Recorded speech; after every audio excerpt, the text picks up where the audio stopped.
Hey everyone, welcome back to another journey into the darkest corners of medieval history. Tonight, we're diving into something that'll make your wedding planning stress look absolutely trivial. So grab your favorite drink, dim those lights, and let me know in the comments where you're watching from and what time it is for you. It's always wild to see who's brave enough to join me for these late-night historical deep dives. If you think modern dating is complicated, wait until you hear about medieval Europe, where love didn't always require both parties to be breathing.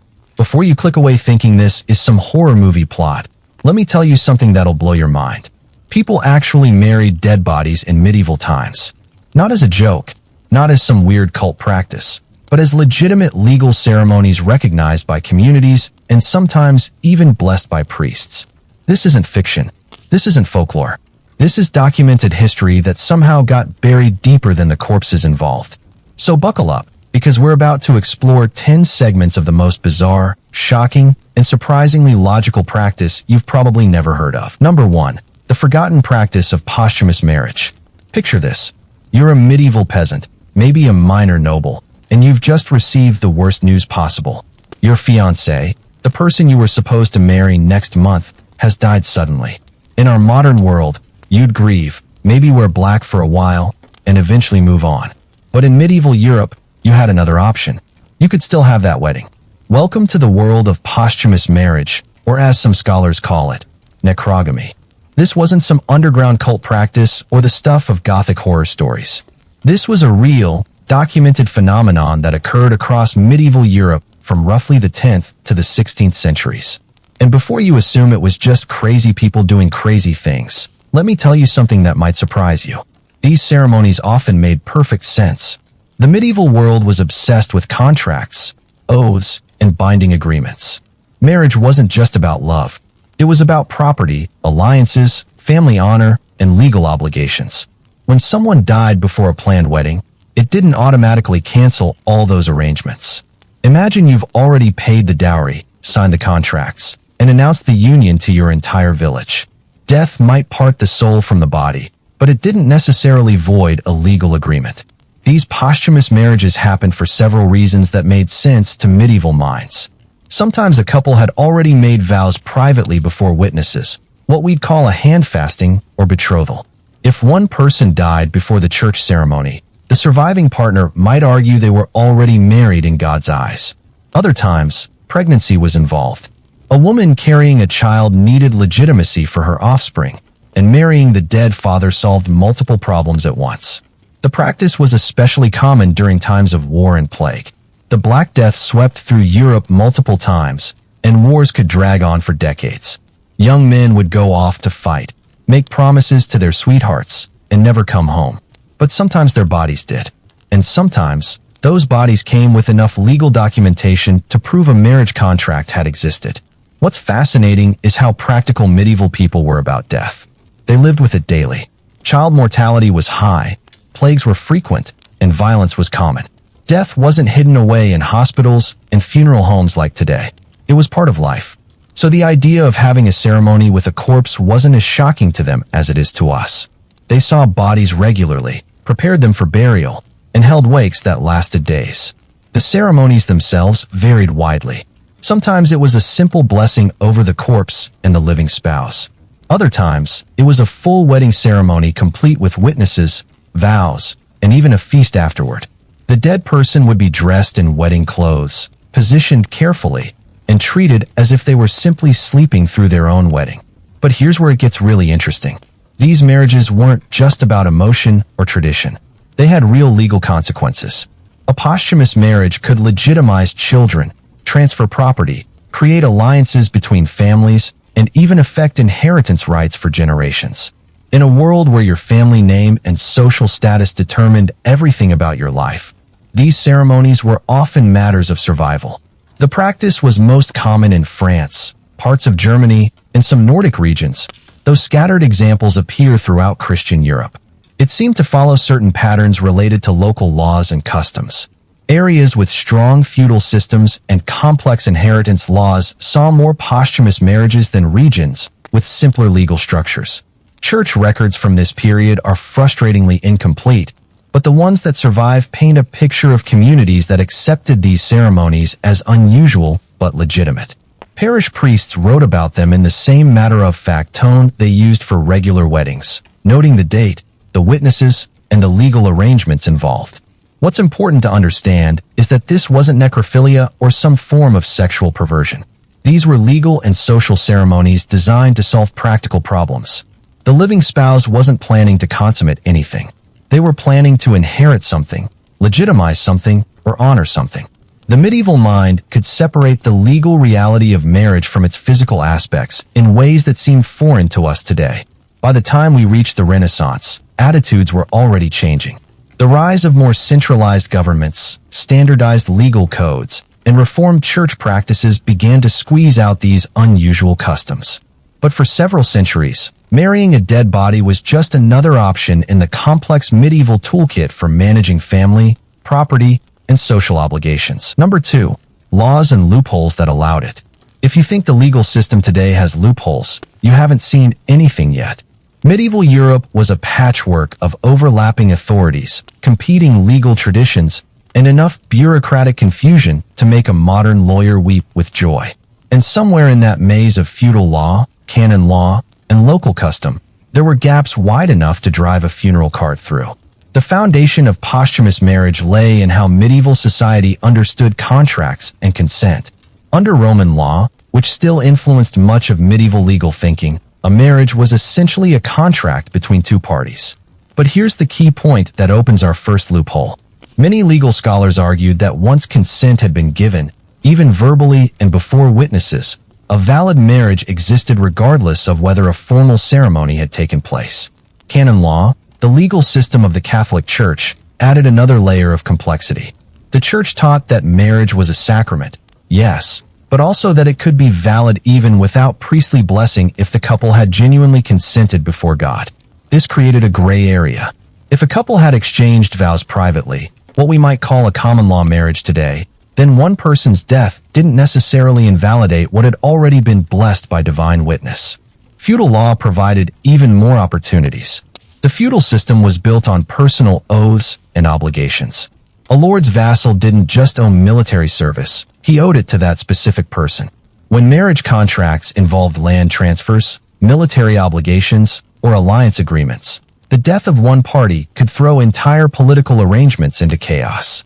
Posthumous marriage offered a way to honor the original contract while adapting to new circumstances. Local customs varied wildly across medieval Europe, but many regions had traditions that recognized marriages as valid if certain conditions had been met, regardless of whether both parties were alive for a formal ceremony.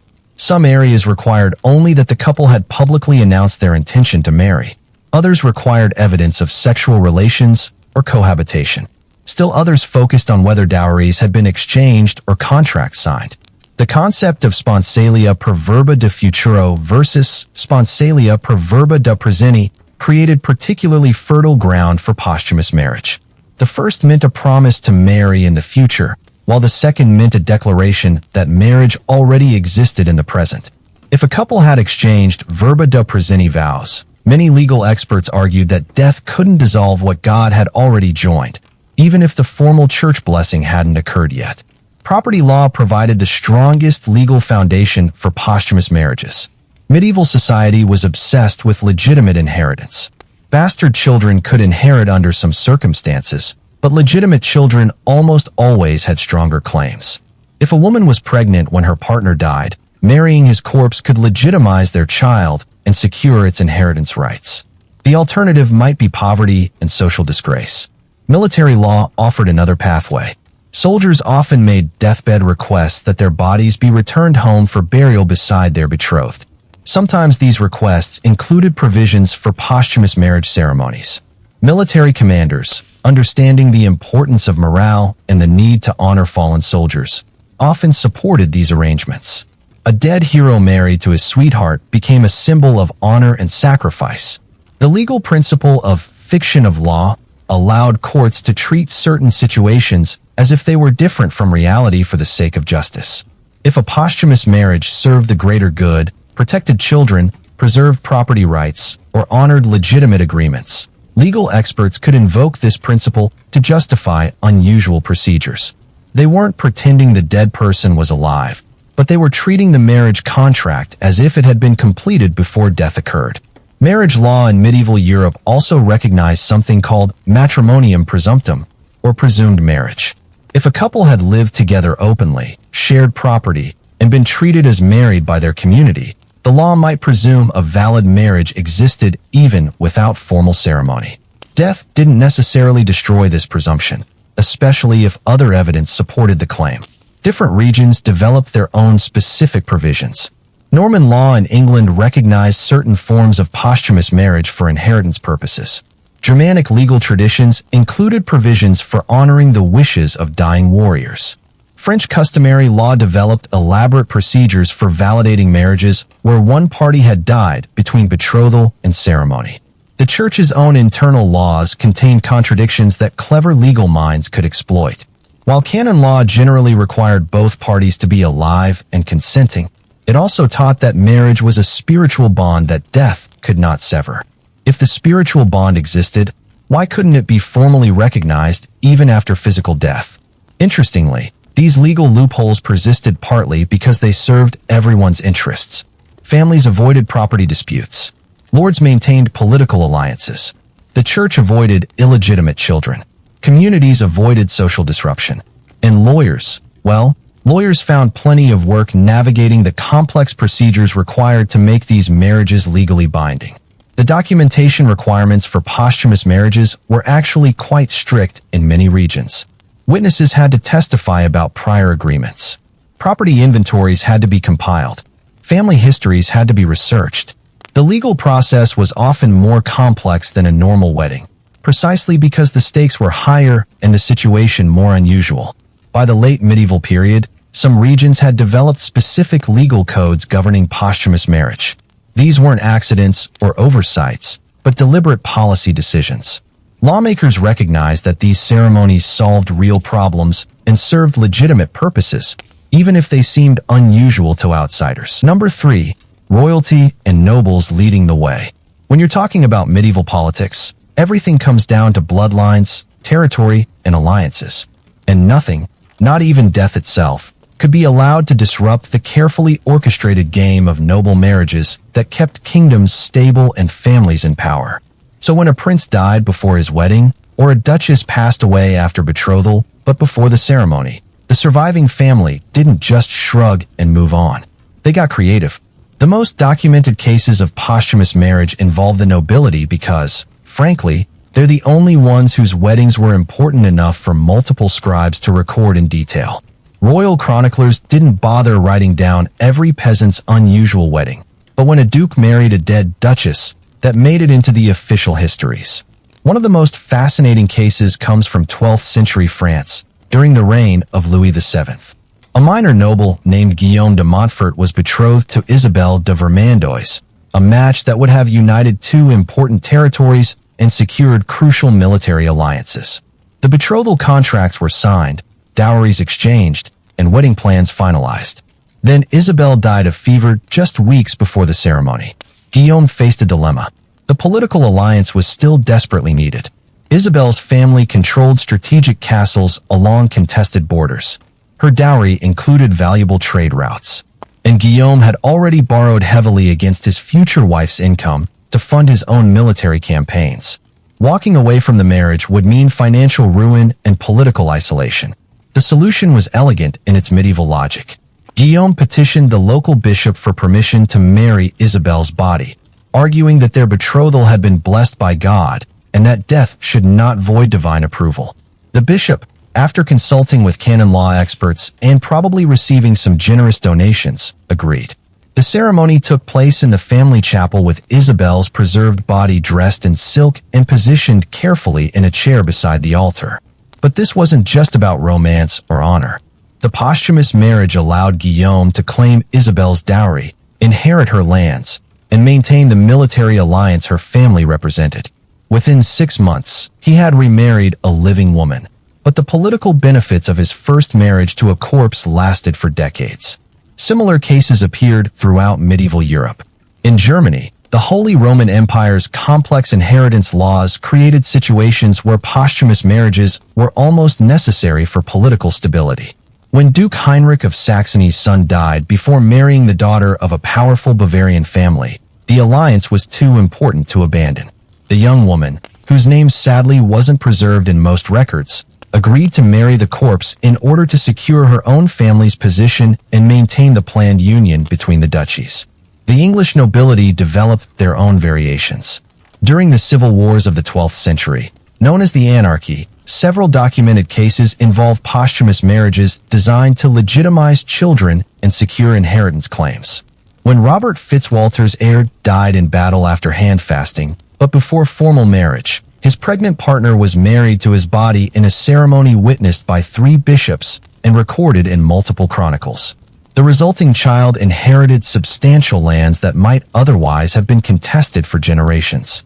Spanish nobility, with their complex codes of honor and elaborate inheritance traditions, may have produced the most ritualized posthumous marriage ceremonies. The Chronicle of Alfonso X describes a case where a Castilian nobleman's daughter was married to the preserved body of her betrothed after he died in the Reconquista campaigns. The ceremony lasted 3 days, involved elaborate processions, and included formal exchanges of property deeds between the families. What's particularly interesting about noble posthumous marriages is how they were used to solve succession crises. Medieval inheritance law could be incredibly complex, especially when multiple claimants existed or when property had to pass through female lines. A posthumous marriage could clarify these situations by creating clear legal relationships between families. The Byzantine Empire, with its mix of Roman law and Christian theology, developed perhaps the most sophisticated legal framework for posthumous marriages among the nobility. Imperial chronicles record several cases where posthumous marriages were used to legitimize the children of concubines, transfer property between allied families, and even resolve diplomatic disputes with foreign powers. Nordic nobility had their own traditions, often tied to their warrior culture. Icelandic sagas mention posthumous marriages between warriors who died in battle and the women who had sworn to them. These weren't just ceremonies, but legal proceedings that could affect property rights, family alliances, and even the obligation to pursue blood feuds against the enemies who had killed the groom. The Italian city-states, with their merchant nobility and complex banking arrangements, used posthumous marriages to resolve financial disputes. When a wealthy merchant died before marrying his betrothed, but after significant financial arrangements had been made, a posthumous marriage could clarify who owed what to whom and prevent costly legal battles. Noble families also used posthumous marriages strategically to enhance their prestige. Marrying a dead hero was different from marrying a living coward.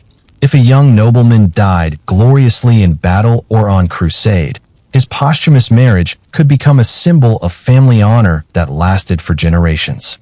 The ceremony protocols for noble posthumous marriages were elaborate affairs. The body had to be preserved, often through embalming techniques that were expensive and required specialized knowledge. Wedding clothes had to be specially designed to fit a corpse. Witnesses had to include people of sufficient rank to make the marriage legally unquestionable. The timing of these ceremonies was also crucial. Bodies had to be in good enough condition for the ceremony, but legal requirements often took weeks to fulfill.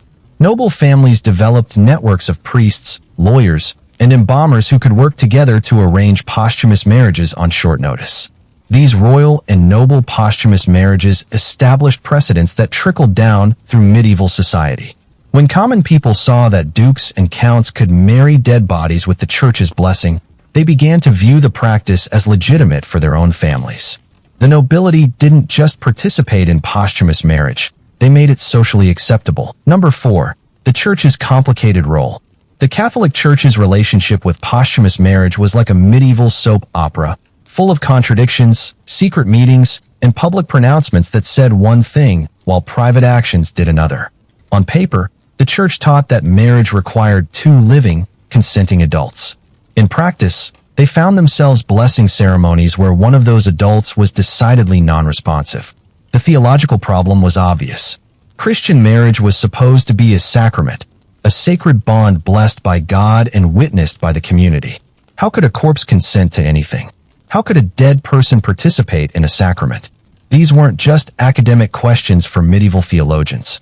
They were practical problems that parish priests faced when noble families showed up with a body and demanded a wedding ceremony. The church's initial response was predictably bureaucratic. They formed committees. In the 11th century, several church councils discussed posthumous marriage, producing documents that managed to be both definitive and completely unclear. The Council of Trent would eventually address some of these issues, but for centuries, individual bishops and priests were left to make their own decisions. Some church leaders took a hard line against the practice. They argued that marriage was for the living, that sacraments required active participation from both parties, and that ceremonies with corpses bordered on necromancy. These clerics refused to perform posthumous marriages and sometimes excommunicated those who participated in them. But other church officials saw the bigger picture. Medieval Europe was a violent, unpredictable place. Plague, war, and sudden death could destroy family alliances and political stability overnight.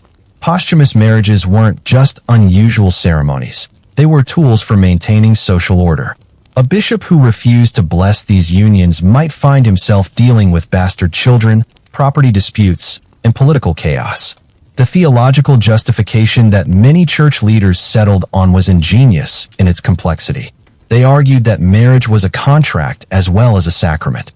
If the contract had been validly made before witnesses while both parties lived, then the sacramental aspect could be conferred posthumously without requiring new consent from the deceased.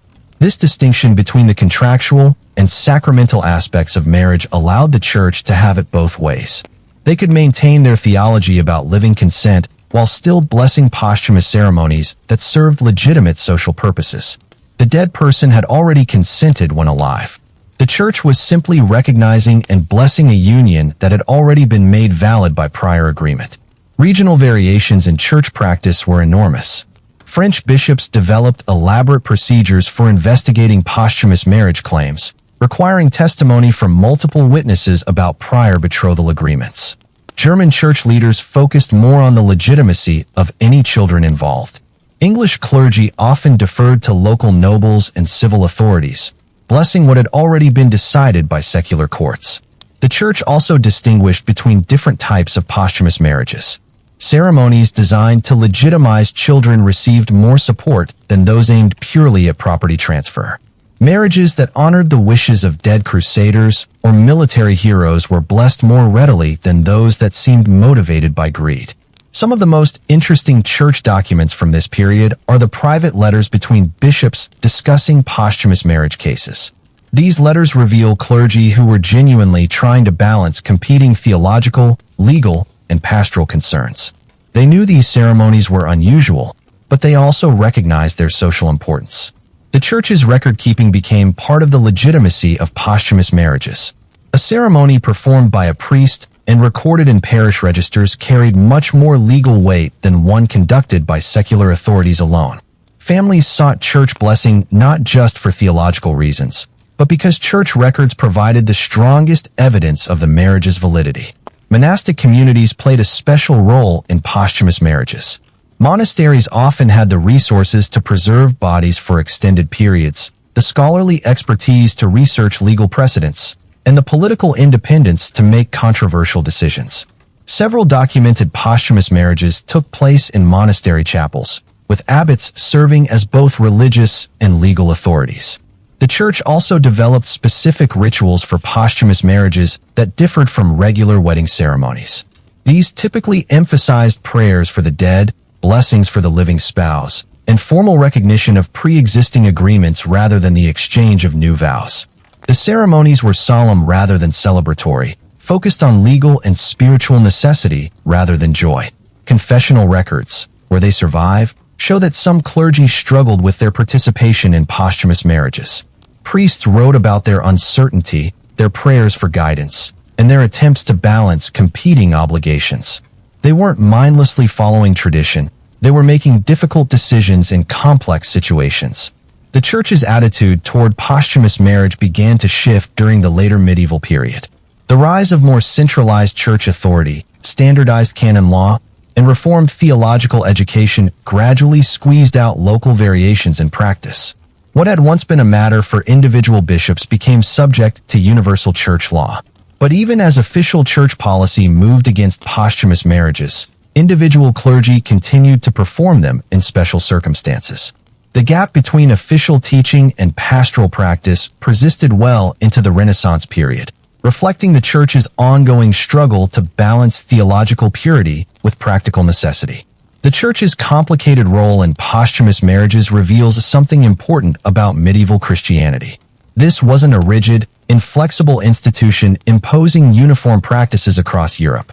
It was a complex organization trying to serve the spiritual and practical needs of diverse communities facing real-world problems. Sometimes that meant blessing unusual ceremonies that met legitimate needs, even when those ceremonies challenged conventional theology. Number 5. Dowries, property, and dead spouses. Money talks, even when one party to the conversation can't talk back. Medieval Europe ran on property, inheritance, and economic alliances that could span generations. When death interrupted these carefully planned financial arrangements, families didn't just write off their investments. They found ways to make dead bodies legally profitable. Understanding medieval economics is crucial to understanding posthumous marriage. This wasn't a romantic society where people married for love and figured out the practical details later. Marriage was a business transaction with romantic elements, not the other way around. Dowries were paid, properties transferred, and economic obligations created that couldn't easily be undone just because one party happened to die. The dowry system created the perfect storm for posthumous marriages. When a medieval family negotiated their daughter's marriage, they weren't just finding her a husband. They were making a major financial investment. Dowries could include land, money, livestock, business interests, and valuable goods. These payments were often made in installments over months or years, with the largest portions typically transferred at the actual wedding ceremony. But what happened when the groom died after the betrothal but before the wedding? The bride's family had already made significant payments and commitments. The groom's family had already adjusted their financial planning based on expected dowry income. Both families had made agreements with third parties, borrowed money, and rearranged their economic affairs. Walking away from the marriage meant financial disaster for everyone involved. Posthumous marriage offered a solution that satisfied everyone's economic interests. The bride could marry the corpse, making the dowry payments legally valid and transferring the agreed-upon property to the groom's family. In return, she could claim widow's rights, including dower lands and other properties that would support her for life. Both families avoided the financial chaos of a canceled marriage contract. The property implications were staggering. A successful posthumous marriage could transfer ownership of lands, houses, businesses, and valuable goods worth thousands of pounds in medieval currency. These weren't trivial amounts. Some posthumous marriage ceremonies involved property transfers equivalent to millions of dollars in today's money. Inheritance law created additional economic incentives for posthumous marriage. Medieval society was obsessed with legitimate heirs and clear property succession. Illegitimate children could inherit under some circumstances, but legitimate children had stronger claims and fewer restrictions. If a woman was pregnant when her partner died, marrying his corpse could legitimize their child and secure its inheritance rights to substantial family wealth.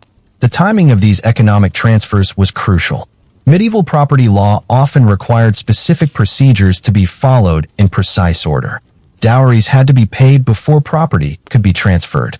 Marriage ceremonies had to occur before dower rights could be claimed. If someone died in the middle of this process, posthumous marriage allowed families to complete the required legal steps in the correct sequence. Military service obligations created another layer of economic complexity. In the feudal system, land ownership often came with military obligations. A knight who held land from a lord owed military service, which could be expensive and dangerous. When a betrothed couple included lands with military obligations, the death of one partner could disrupt military planning and alliance structures. Posthumous marriage allowed these obligations to be transferred properly, maintaining feudal relationships that were crucial for military defense. Trade agreements and business partnerships were also affected by posthumous marriages. Medieval merchants often arranged marriages between their children to cement business relationships, share trade routes, and combine resources for major ventures. When death disrupted these arrangements, posthumous marriage could preserve valuable business relationships and honor existing commercial agreements. The role of women in these economic arrangements was more complex than you might expect. While medieval women had fewer legal rights than men, they could own property, inherit land, and manage business affairs under certain circumstances. A posthumous marriage could actually increase a woman's economic independence by making her a legitimate widow with clear property rights rather than a rejected fiancé with no legal claims. Documentation of these economic arrangements shows that posthumous marriages were often more expensive than regular weddings. The legal procedures were complex, requiring lawyers, notaries, and court officials. Bodies had to be preserved, which required expensive embalming. Wedding ceremonies had to be elaborate enough to satisfy legal requirements for legitimacy. All of these costs were usually worth it because the property at stake was so valuable. Some posthumous marriages were purely economic arrangements with no pretense of romance or honor. Wealthy families used them as sophisticated financial instruments to transfer property, avoid taxes, and manipulate inheritance law. These ceremonies were business meetings with dead bodies, conducted with the same attention to detail as any major financial transaction. The church's role in these economic arrangements was also significant. Church blessing of a posthumous marriage could affect property rights for generations. Church records provided legal evidence that was difficult to challenge. And church officials often had their own financial interests in these ceremonies, receiving donations and fees that could be substantial. Regional variations in property law created different incentives for posthumous marriage across medieval Europe. Some areas had laws that strongly favored male heirs, making posthumous marriage crucial for women seeking to claim inheritance rights. Other regions had more flexible inheritance customs that made these ceremonies less economically necessary. The long-term economic effects of posthumous marriages could last for centuries. Property transferred through these ceremonies became part of family estates that passed down through generations. Some of the great noble houses of medieval Europe owed parts of their wealth to successful posthumous marriages that had secured crucial property rights decades or centuries earlier. By the later medieval period, some regions had developed specific tax and legal provisions for posthumous marriages, recognizing them as legitimate economic instruments rather than just unusual ceremonies. This legal recognition made these marriages even more attractive as financial planning tools for wealthy families. Number 6. Rituals and ceremonies with a corpse. The logistics alone should have been enough to discourage anyone. How do you dress a corpse for a wedding? How do you position a dead body for a ceremony? How do you manage a formal event where one of the main participants can't walk, talk, or even stand up without help? Medieval Europeans figured it all out, and the details are both fascinating and deeply unsettling. The first challenge was preservation. Medieval Europe didn't have modern embalming techniques, refrigeration, or funeral homes. Bodies decomposed quickly, especially in warm weather or during summer months. Families planning posthumous marriages had to work fast, but they also needed time to arrange the legal and religious aspects of the ceremony. The solution was a combination of techniques borrowed from religious relic preservation and practical mortuary care. Wealthy families could afford professional embalmers, often monks or physicians who had learned preservation techniques through caring for religious relics or preparing bodies for long-distance transport. The process typically involved removing internal organs, treating the body with preservative herbs and oils, and wrapping it in treated cloth. The goal wasn't permanent preservation, just maintaining the body's appearance long enough for a dignified ceremony. Dressing the corpse required special techniques and specially designed clothing. Wedding garments had to be constructed differently to accommodate a body that couldn't move or be positioned normally. Seamstresses and tailors developed methods for creating beautiful wedding clothes that could be put on a corpse and would look appropriate during the ceremony. The clothing often included extra support structures, padding, and strategic design elements that maintained the illusion of a living person from a distance. The most challenging aspect was positioning the body during the ceremony. Dead bodies don't sit up, stand, or maintain formal postures. Medieval families developed various techniques for supporting corpses during posthumous marriage ceremonies. Some used specially constructed chairs with hidden supports that held the body upright. Others positioned the corpse lying down but arranged the ceremony so that this appeared dignified rather than morbid. Church architecture played a role in these ceremonies. Many medieval churches had raised altar areas, tomb niches, or special chapels that could accommodate unusual ceremony arrangements. Some families actually modified church layouts temporarily, building platforms or screens that allowed the corpse to be positioned appropriately while maintaining the dignity of the ceremony. The ceremony itself followed modified versions of traditional wedding liturgy. Priests developed special variations of marriage ceremonies that acknowledged the unique circumstances while maintaining the essential religious elements. These typically included prayers for the dead, blessings for the living spouse, and formal recognition of pre-existing agreements rather than the exchange of new vows. Witnesses played a crucial role in posthumous marriage ceremonies. Because the legitimacy of these marriages could be challenged later, families needed credible witnesses who could testify about what they had seen and heard. The witness list for a posthumous marriage often included more people than a regular wedding, and these witnesses were chosen specifically for their social standing and credibility. The timing of posthumous marriage ceremonies was carefully planned around the practical realities of death and decomposition. Most ceremonies took place within days of death, before decomposition made the body unsuitable for public display. However, the legal requirements often took time to fulfill, creating pressure to work quickly while maintaining dignity and proper procedures. Music and other ceremonial elements were adapted for the solemn nature of posthumous marriages. These weren't celebrations in the usual sense, but formal religious and legal proceedings that acknowledged death while affirming life and continuity.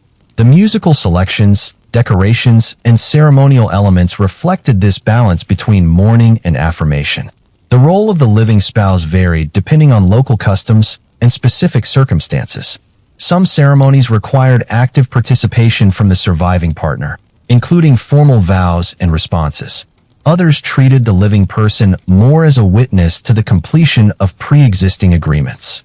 The ceremony had to balance the need for legal validity with respect for the emotional state of someone who was simultaneously getting married and attending a funeral. Regional variations in ceremonial practice were significant. French posthumous marriages often emphasized elaborate processions and formal property transfers. Germanic traditions focused more on military honors and warrior themes. Nordic ceremonies incorporated elements from traditional death rituals and saga traditions. The feast or celebration after posthumous marriage ceremonies was particularly complex. How do you celebrate a wedding when one spouse is dead? Different communities handled this differently. Some held solemn meals that were more like funeral gatherings.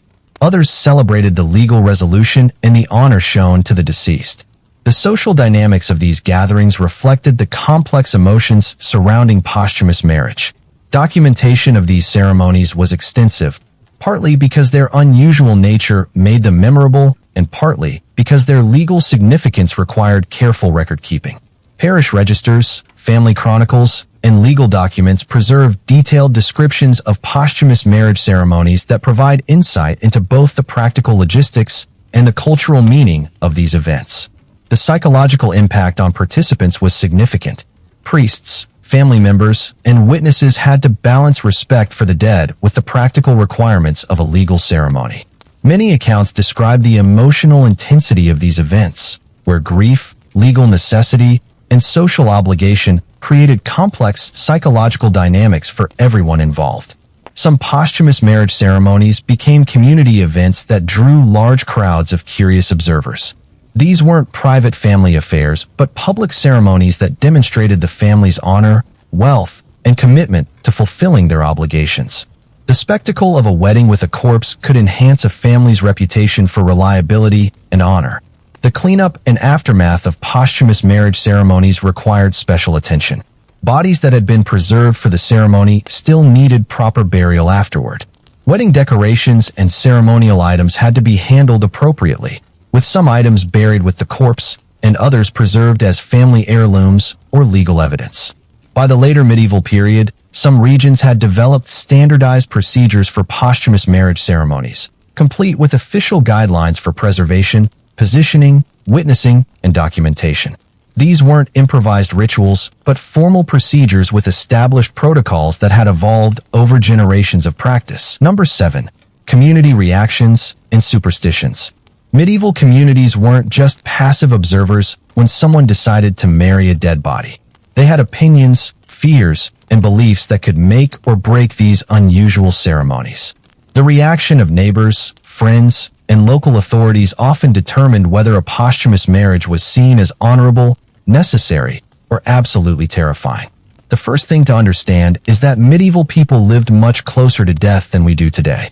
They prepared bodies for burial, held wakes in their homes, and dealt with mortality as a regular part of life. This familiarity with death made posthumous marriages less shocking than they might seem to modern observers, but it also made people more aware of the spiritual and supernatural implications. Many communities viewed posthumous marriages through the lens of honor and duty. If a family fulfilled their obligations to a dead son or daughter by completing a promised marriage, that was seen as admirable. These families were keeping their word, honoring agreements, and showing respect for the deceased. Communities that valued loyalty and family honor often supported posthumous marriages as demonstrations of good character. But other communities reacted with suspicion and fear. The medieval world was full of superstitions about disturbing the dead, interfering with natural order, and attracting supernatural attention. Some people believed that holding elaborate ceremonies with corpses could disturb the rest of the dead, attract evil spirits, or bring bad luck to the entire community. Religious beliefs created additional complexity in community reactions. While some saw posthumous marriage as a Christian duty to honor agreements made before God, others viewed it as an unholy interference with divine will. If God had chosen to end someone's life before their wedding, some argued, then human attempts to complete that marriage were acts of defiance against divine judgment. The economic impact of posthumous marriages on local communities influenced reactions significantly. These ceremonies often involved substantial spending on preservation, ceremony, and celebration. Local merchants, craftsmen, and service providers could benefit financially from the elaborate preparations required. Communities that profited from these events were more likely to support them than those that saw them as wasteful or inappropriate. Social class played a major role in community reactions. When nobles or wealthy merchants arranged posthumous marriages, communities often viewed them as legitimate exercises of privilege and responsibility. These families had the resources to arrange proper ceremonies and the social standing to make their actions seem respectable. But when common people attempted posthumous marriages, community reactions could be much more skeptical. Fear of contagion was another factor in community reactions. Medieval people understood that diseases could spread from dead bodies, and communities that had experienced plague outbreaks were particularly nervous about ceremonies that involved prolonged exposure to corpses. Some communities supported posthumous marriages only if strict health precautions were observed. The legal implications of posthumous marriages also affected community attitudes. If these ceremonies could affect property ownership, inheritance rights, or local political relationships, communities had practical reasons to care about their legitimacy. A posthumous marriage that transferred ownership of valuable local property or changed alliance relationships could affect the entire community's future. Women's reactions to posthumous marriages were particularly complex. Some women saw these ceremonies as protective measures that could secure their economic future and legitimize their children. A posthumous marriage could transform a woman from an abandoned fiancé with no legal standing into a legitimate widow with property rights and social respect. But other women viewed posthumous marriages with horror, seeing them as grotesque parodies of what should be joyful celebrations. The idea of exchanging vows with a corpse, even for practical reasons, violated their sense of what marriage should represent. These women often became vocal opponents of the practice, influencing community opinion against posthumous marriages. Men's reactions were often influenced by their own military experiences and understanding of honor codes. Veterans who had seen friends die in battle were more likely to support posthumous marriages as ways of honoring fallen comrades and keeping promises to the dead. Men who had never faced similar situations were more likely to view the practice as unnecessary or disturbing. Children in medieval communities often reacted with fear and curiosity to posthumous marriages. These ceremonies could become formative memories that shaped attitudes toward death, marriage, and social obligation for entire generations. Some communities tried to shield children from these events, while others used them as teaching moments about duty and honor. The elderly often served as community authorities on posthumous marriages, since they were more likely to remember previous cases and understand the precedents involved. Their opinions carried significant weight in determining whether a particular posthumous marriage would be accepted or rejected by the broader community. Seasonal and agricultural concerns also influenced community reactions. Posthumous marriages held during busy harvest periods or planting seasons were less welcome than those scheduled during slower agricultural periods. Communities that were struggling with poor harvests or economic hardship were less likely to support elaborate ceremonies that seemed wasteful. Religious minorities within predominantly Christian communities sometimes had different perspectives on posthumous marriages. Jewish communities in medieval Europe had their own traditions regarding death and marriage that could conflict with Christian posthumous marriage practices. These differences sometimes created tension or required special accommodations. The role of local gossip and storytelling in shaping community reactions was enormous. Stories about posthumous marriages could be embellished, distorted, or mythologized as they passed from person to person. A ceremony that actually went smoothly might be remembered as cursed or supernatural, while a problematic posthumous marriage might be romanticized in community memory. Superstitions about posthumous marriages varied widely, but were nearly universal. Some communities believed these ceremonies could disturb the rest of all the dead in local cemeteries. Others thought they might attract demons or evil spirits. Still others worried that posthumous marriages could cause infertility, crop failures, or other community disasters. The timing of posthumous marriages in relation to religious holidays and community events also affected reactions. Ceremonies held during Lent or other solemn religious periods were more acceptable than those scheduled during festive seasons. Communities were more receptive to posthumous marriages that respected the religious calendar and social rhythms. Local political tensions could influence reactions to posthumous marriages. If the families involved were unpopular or if the marriage affected local power dynamics, communities might oppose the ceremony regardless of its legitimacy.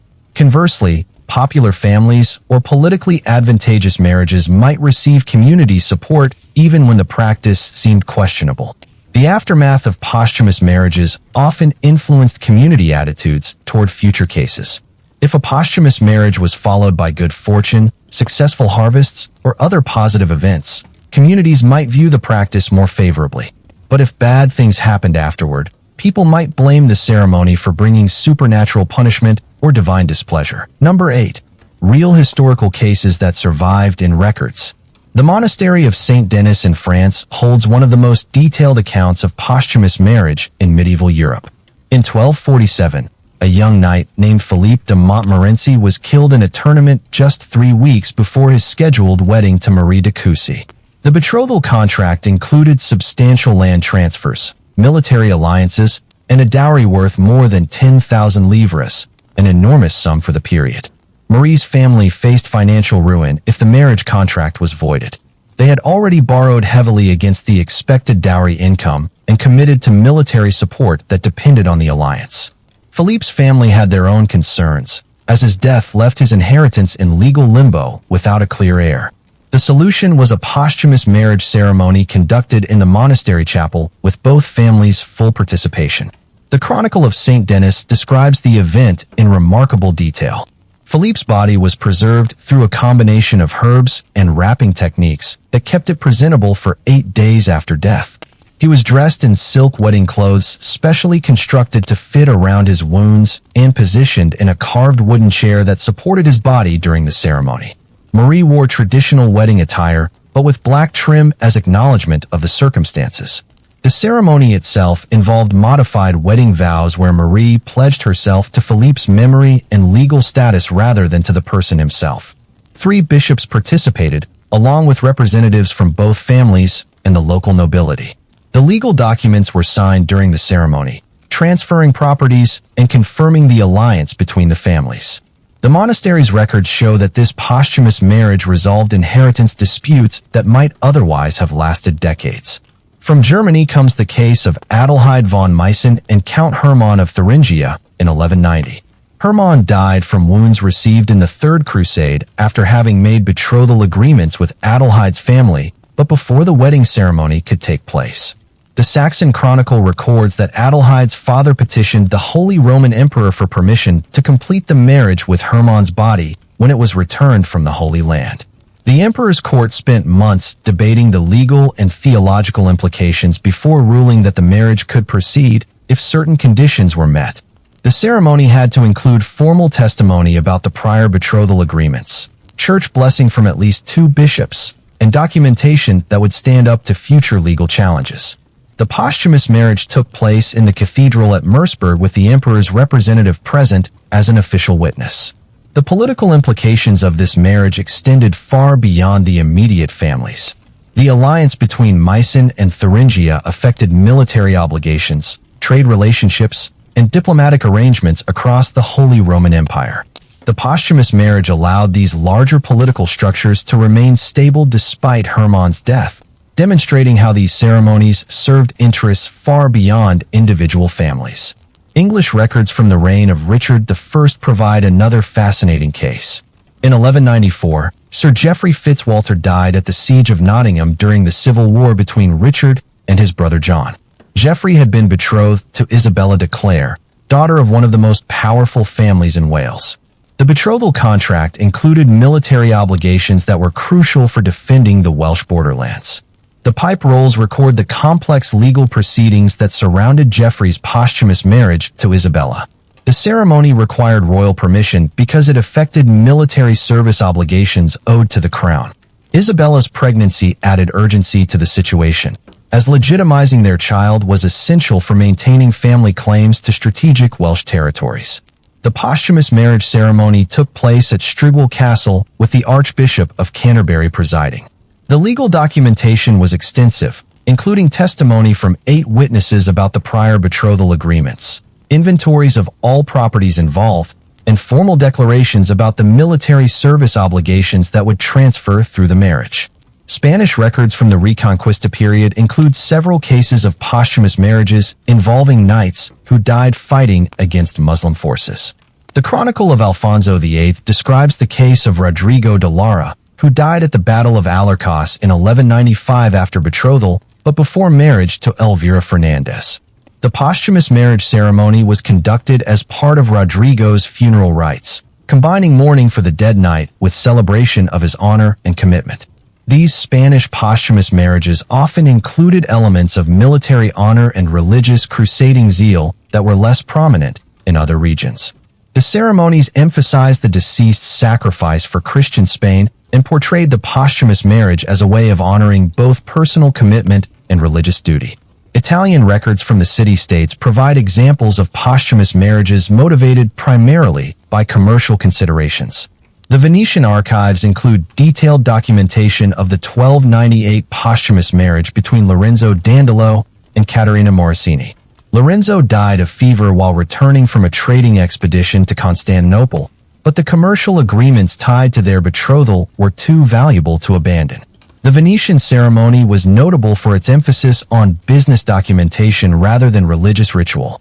The posthumous marriage was conducted in the presence of merchants, bankers, and legal officials who could testify about the commercial implications. The ceremony included formal readings of trade agreements, property transfers, and business partnerships that would be affected by the marriage. Nordic sources provide some of the most dramatic examples of posthumous marriage, often involving warriors who died in battle. The Heimskringla includes the story of Olaf Haraldsson and Astrid Olafsdotter in 1030. Olaf died at the Battle of Stiklestad after betrothal, but before marriage, and his body was brought back for a posthumous marriage ceremony that included traditional Norse elements alongside Christian rituals. The ceremony combined Christian marriage liturgy with Norse traditions of honoring dead warriors. Astrid pledged herself to Olaf's memory using traditional Norse wedding vows, while priests provided Christian blessings. The ceremony included the exchange of rings and the sharing of ceremonial ale, adapted to accommodate Olaf's death. Byzantine records provide perhaps the most legally sophisticated examples of posthumous marriage. The Alexiad mentions the case of John Komnenos and Anna Damascene in 1176, where complex inheritance laws made posthumous marriage the only way to resolve competing claims to valuable properties in Anatolia. The Byzantine ceremony followed elaborate court protocols that had been developed specifically for unusual legal situations. The posthumous marriage was conducted in the presence of imperial officials, church authorities, and legal experts who could ensure that all procedural requirements were met. The documentation was so thorough that it served as a legal precedent for decades afterward. These historical cases reveal that posthumous marriages weren't just bizarre curiosities, but practical solutions to real legal, political, and economic problems. The detailed records that survive show medieval people approaching these unusual ceremonies with the same careful attention they gave to any important legal proceeding. They weren't being morbid or superstitious. They were being pragmatic about the complex realities of medieval life. Number 9. From medieval Europe to other cultures. While medieval Europeans were developing their own traditions of posthumous marriage, similar practices were emerging independently across the globe. The human tendency to use marriage ceremonies to solve practical problems after death wasn't limited to Christian Europe, and examining these other traditions reveals how universal some of these concerns really were. Ancient China had perhaps the most elaborate and long-lasting tradition of posthumous marriage, known as Minghun, or spirit marriage. These ceremonies dated back over 3,000 years and continued in various forms well into the modern era. Chinese posthumous marriages served many of the same functions as European ones, legitimizing children, transferring property, and maintaining family honor, but they were embedded in a completely different religious and social system. Chinese spirit marriages were often arranged between families whose children had died young and unmarried. The belief was that unmarried spirits were lonely and potentially dangerous to the living. By arranging posthumous marriages, families could ensure that their deceased children had companions in the afterlife and wouldn't return as unhappy ghosts to trouble their relatives. The ceremonies themselves could be incredibly elaborate, rivaling or even exceeding regular weddings in their complexity. Bodies were exhumed, dressed in wedding clothes, and positioned for formal ceremonies that included all the traditional elements of Chinese weddings. The families exchanged gifts, performed traditional rituals, and held banquets to celebrate the union of their dead children. What's particularly fascinating about Chinese posthumous marriages is how they evolved over thousands of years while maintaining their essential functions. During different dynasties, the specific rituals changed, but the underlying purposes remained constant. These ceremonies continued to legitimize inheritance, strengthen family alliances, and provide spiritual comfort to bereaved parents. Ancient Egypt had its own traditions of posthumous relationships that served similar functions to marriage. The complex Egyptian beliefs about the afterlife created situations where relationships with the dead had legal and spiritual significance for the living. While not exactly marriages in the medieval European sense, these ceremonies accomplished many of the same practical and emotional goals. Egyptian posthumous relationships often involved continuing obligations between the living and the dead. Surviving spouses or family members would make offerings, maintain tombs, and perform rituals that were understood as ongoing relationships rather than simple memorial practices. These obligations could affect inheritance, property rights, and family status in ways that paralleled European posthumous marriages. The elaborate mummification and burial practices of ancient Egypt created opportunities for posthumous ceremonies that were impossible in cultures with simpler burial traditions. Bodies preserved through mummification could be available for ceremonies months or years after death, allowing for complex legal and religious procedures that required extensive preparation.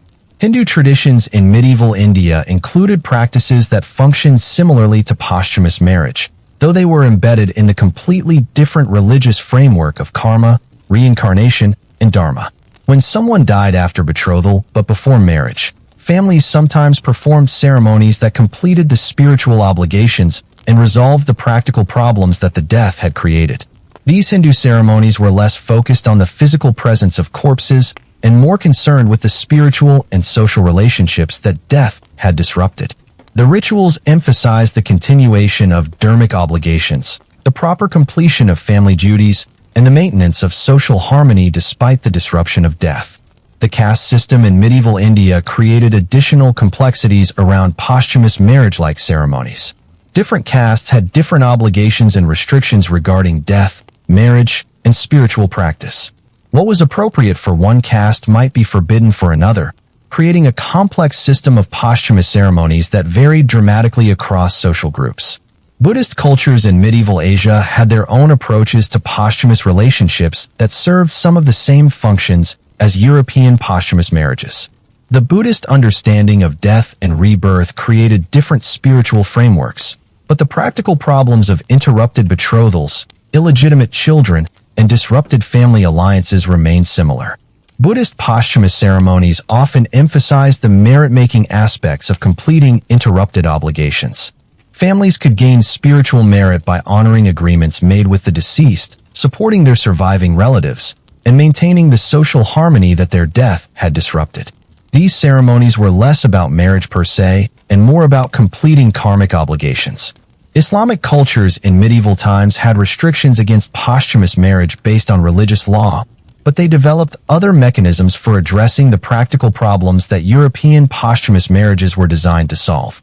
Islamic inheritance law, marriage regulations, and family obligations provided alternative ways to legitimize children, transfer property, and maintain family honor after unexpected death. The detailed Islamic legal traditions meant that scholars and judges had sophisticated tools for resolving inheritance disputes, legitimacy questions, and property transfers without resorting to posthumous marriage ceremonies. The solutions were different, but they addressed many of the same underlying problems that motivated posthumous marriages in Christian Europe. Jewish communities in medieval Europe and elsewhere had their own religious restrictions against posthumous marriage, but like Islamic cultures, they developed alternative mechanisms for addressing similar problems. Jewish law provided specific procedures for resolving inheritance questions, legitimizing children, and maintaining family obligations that didn't require posthumous ceremonies.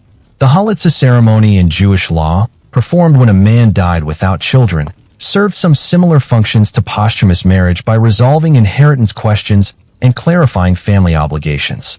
While not a marriage to a dead person, it was a ritualized ceremony that addressed the practical problems that death created for family relationships. Native American cultures had diverse traditions regarding death and ongoing relationships with the deceased. Some tribes had ceremonies that maintained spiritual connections between the living and the dead that served protective, spiritual, and practical functions. While not marriages in the European sense, these ceremonies demonstrated the universal human tendency to formalize ongoing relationships with the deceased when such relationships served important social functions. African cultures had their own rich traditions of ancestor veneration and ongoing relationships with the dead. These practices served many of the same functions as European posthumous marriages, maintaining family continuity, resolving inheritance questions, and providing spiritual protection for the living. The specific forms varied enormously across different African cultures, but the underlying human needs were remarkably consistent. The global perspective on posthumous marriage-like ceremonies reveals something important about human nature and social organization. Across different religions, cultures, and historical periods, people have consistently developed ritualized ways to maintain relationships with the dead when such relationships served important practical or spiritual purposes. The specific forms varied, but the underlying human needs remained remarkably consistent. Number 10. The slow death of the practice. The end of posthumous marriage in Europe wasn't sudden or dramatic. Like many medieval practices, it faded gradually as the world around it changed, becoming first unusual, then scandalous, and finally forgotten. The forces that killed this practice were the same ones that transformed medieval Europe into the modern world: centralized government, standardized law, reformed religion, and changing attitudes toward death, marriage, and individual rights. The Protestant Reformation dealt one of the first major blows to posthumous marriage. Protestant theology emphasized the direct relationship between individuals and God, reducing the role of ritual, ceremony, and church hierarchy in validating human relationships. Martin Luther and other reformers argued that marriage was a civil contract rather than a sacrament, which removed much of the theological justification for posthumous ceremonies. More importantly, Protestant churches developed more standardized and centralized practices that left less room for local variation and unusual ceremonies. Where Catholic priests had often made individual decisions about posthumous marriages based on local circumstances, Protestant ministers were expected to follow more uniform guidelines that typically excluded such practices. The Council of Trent, the Catholic Church's response to the Protestant Reformation, also worked against posthumous marriage by standardizing Catholic marriage practices across Europe. The council required that valid marriages include specific procedures, documentation, and church involvement that were difficult to accomplish with dead bodies.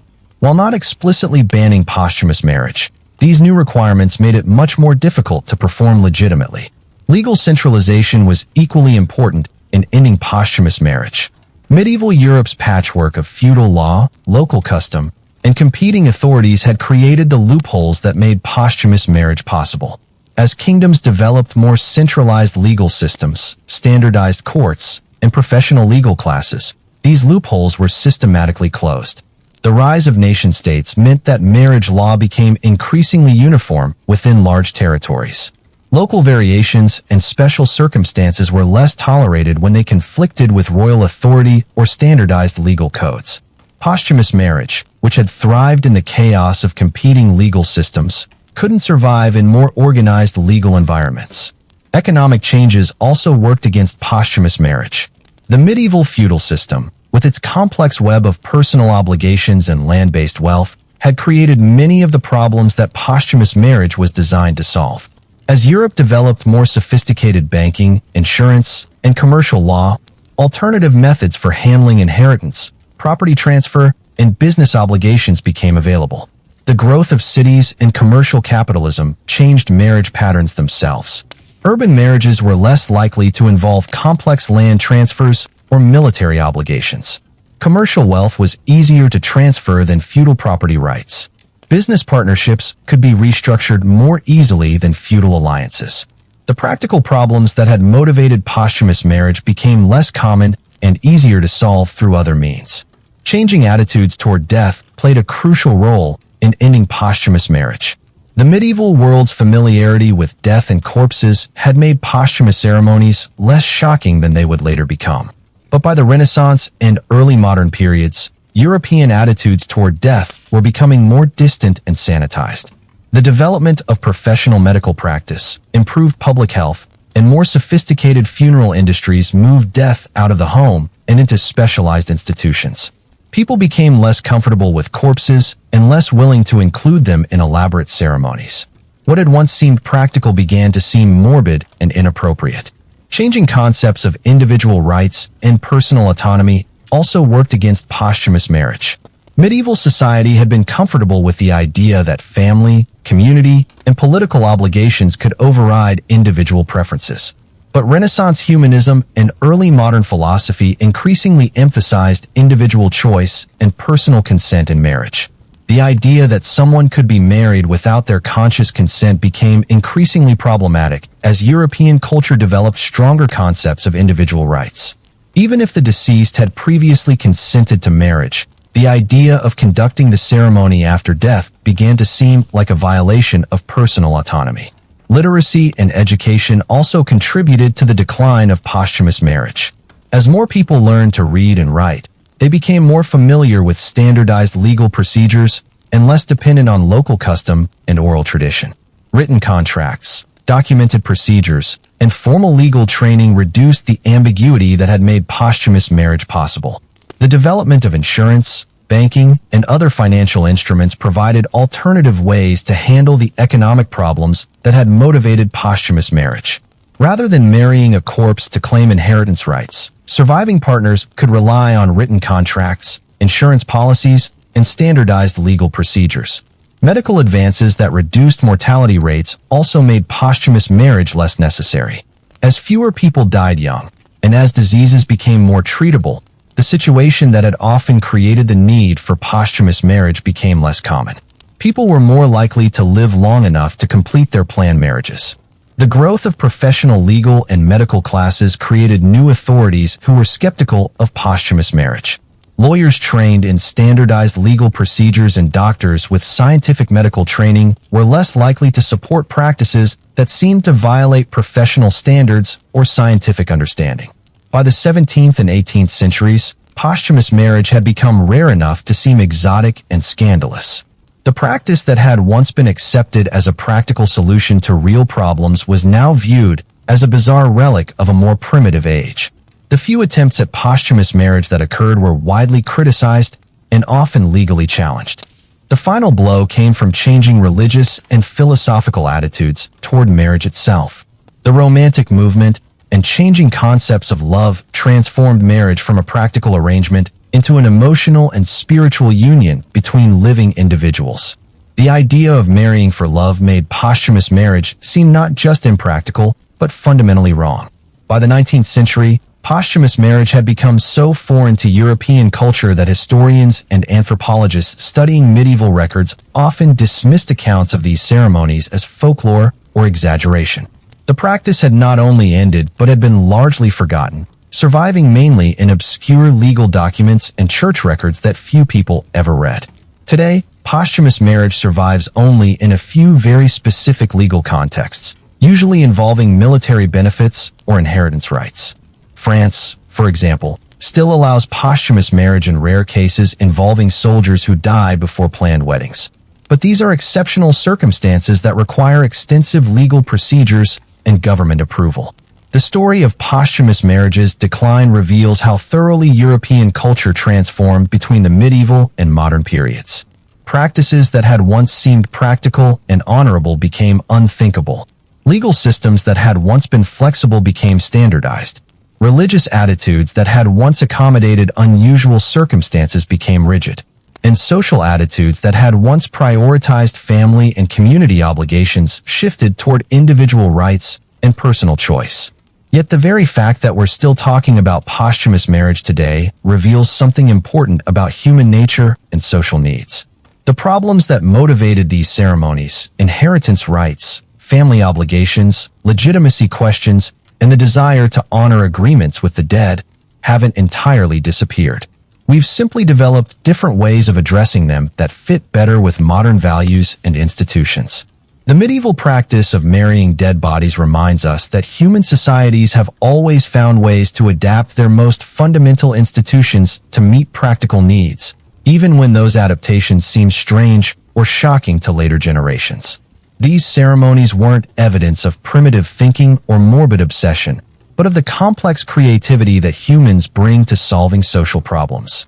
And perhaps that's why these stories still fascinate us today.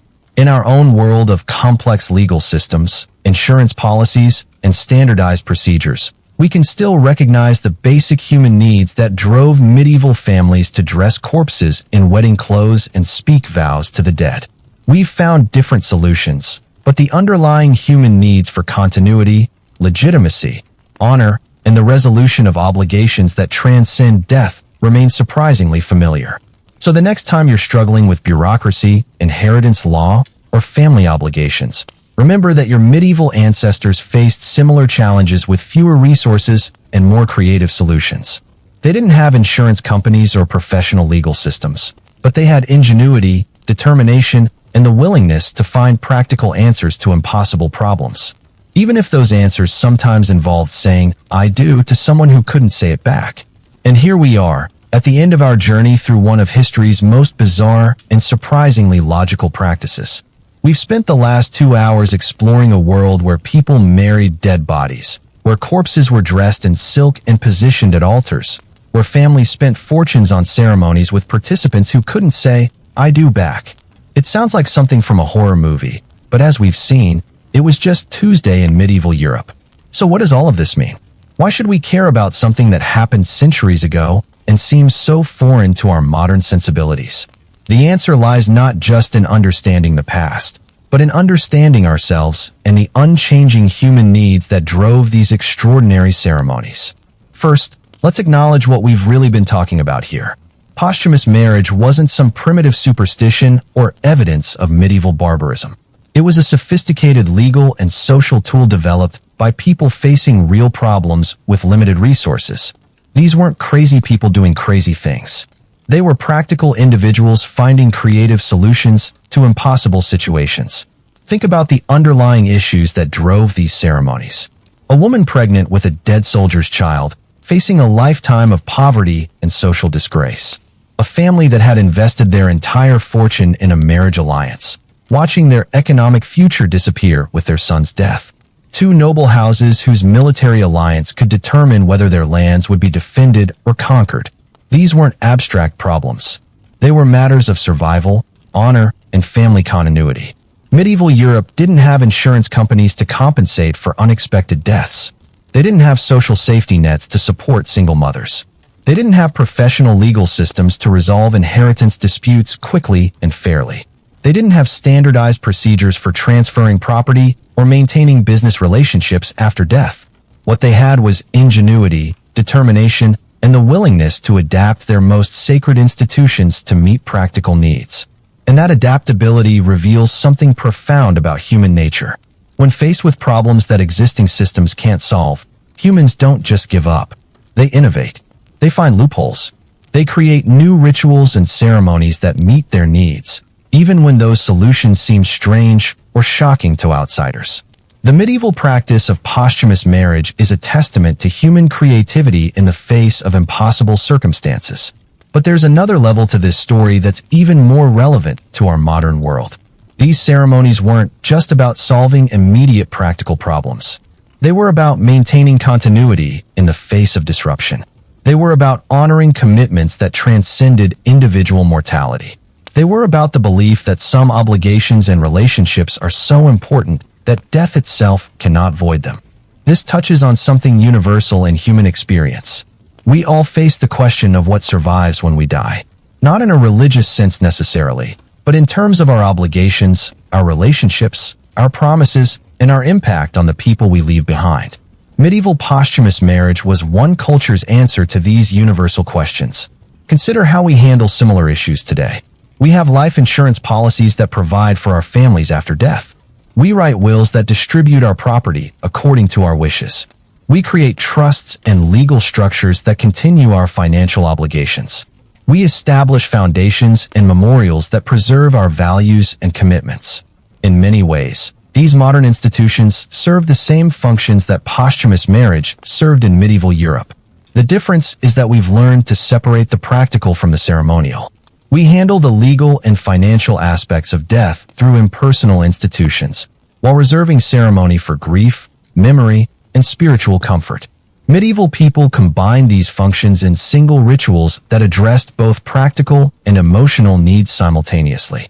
There's something both efficient and profound about their approach. A posthumous marriage ceremony didn't just transfer property and legitimize children. It also provided closure for grieving families, honored the memory of the deceased, and reaffirmed community values about loyalty, duty, and the sanctity of agreements. Our modern approach is more systematic, but perhaps less emotionally satisfying. The global perspective we explored also reveals the universality of these human needs. Chinese spirit marriages, ancient Egyptian posthumous relationships, Hindu dharmic obligations, and various indigenous traditions all developed different solutions to similar problems. The specific forms varied enormously, but the underlying human needs remained remarkably consistent across cultures and centuries. This suggests that the impulse to maintain relationships and obligations beyond death isn't a quirk of medieval European culture, but something fundamental to human social organization. We are creatures who make promises, form bonds, and create obligations that we expect to transcend our individual mortality. When death disrupts these relationships, we find ways to honor them, whether through elaborate ceremonies or sophisticated legal instruments. The decline of posthumous marriage also tells us something important about social change and cultural evolution. These practices didn't disappear because they were inherently wrong or because people suddenly became more enlightened. They disappeared because the world changed around them. Legal systems became more sophisticated. Economic structures became more complex. Religious institutions became more standardized. Social values shifted toward individual rights and personal autonomy. But the human needs that motivated posthumous marriage didn't disappear.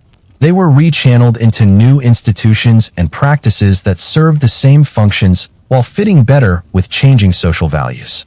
We still legitimize children, transfer property, honor the dead, and maintain family continuity. We just do it differently.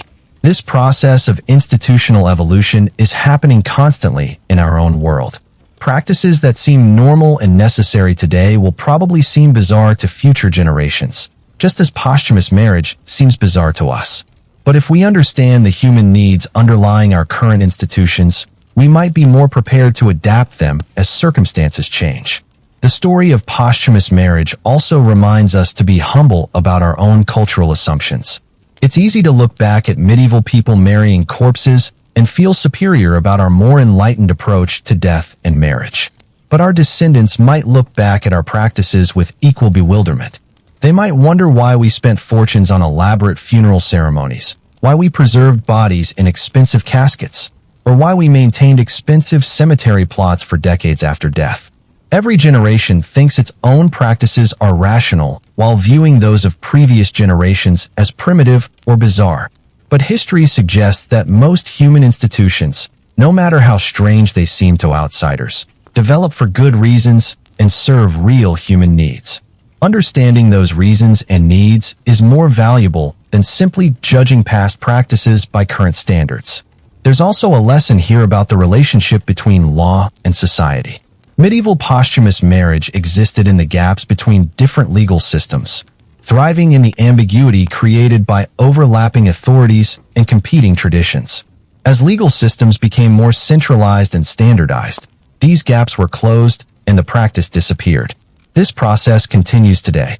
Our own legal systems have gaps and ambiguities that allow for practices future generations might find equally strange.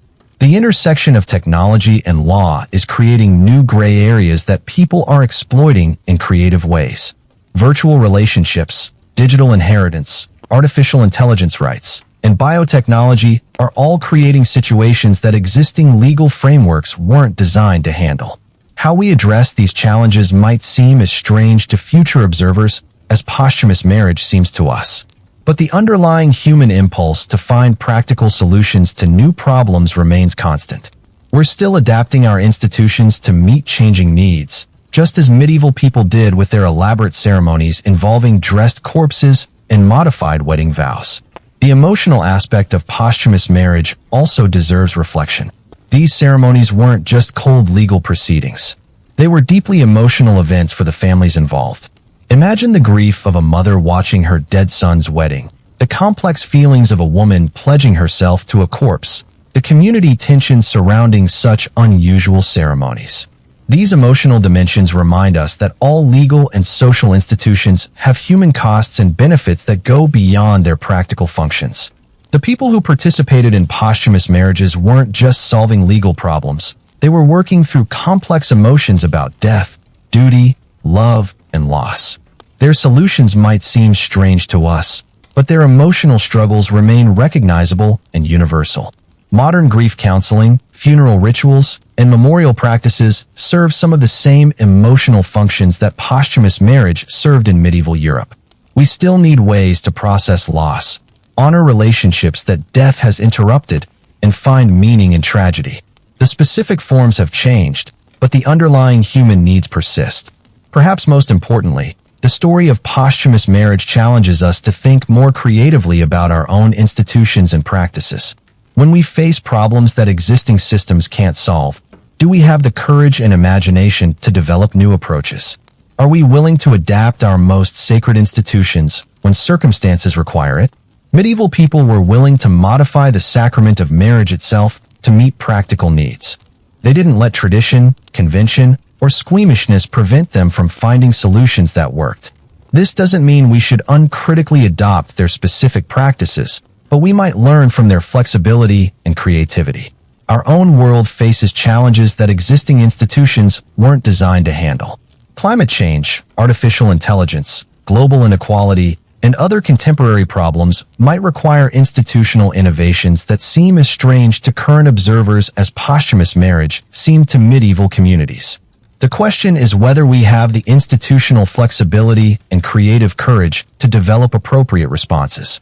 The story of posthumous marriage also illustrates the importance of historical perspective in understanding human behavior.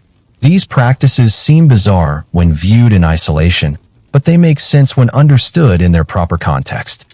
This suggests that we should be cautious about judging contemporary practices in other cultures or historical periods without understanding the circumstances that created them.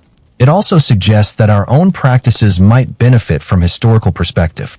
How will future generations view our approach to death, marriage, family obligations, and legal systems? What assumptions are we making that might seem obviously wrong to later observers?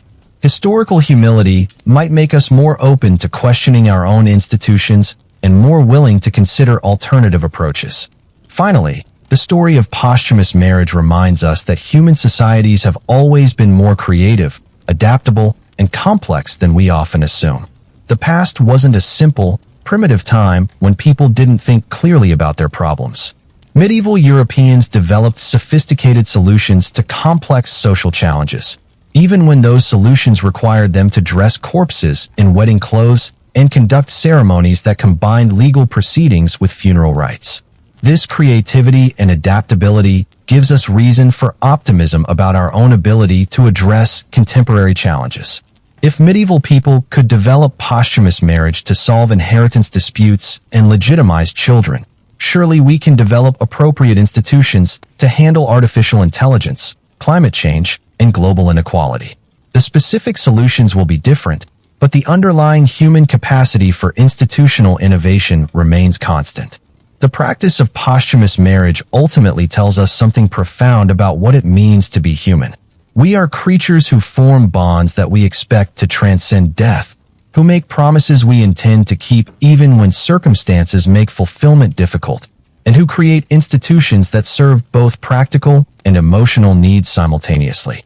When medieval families arranged marriages between living women and dead men, they weren't being morbid or primitive.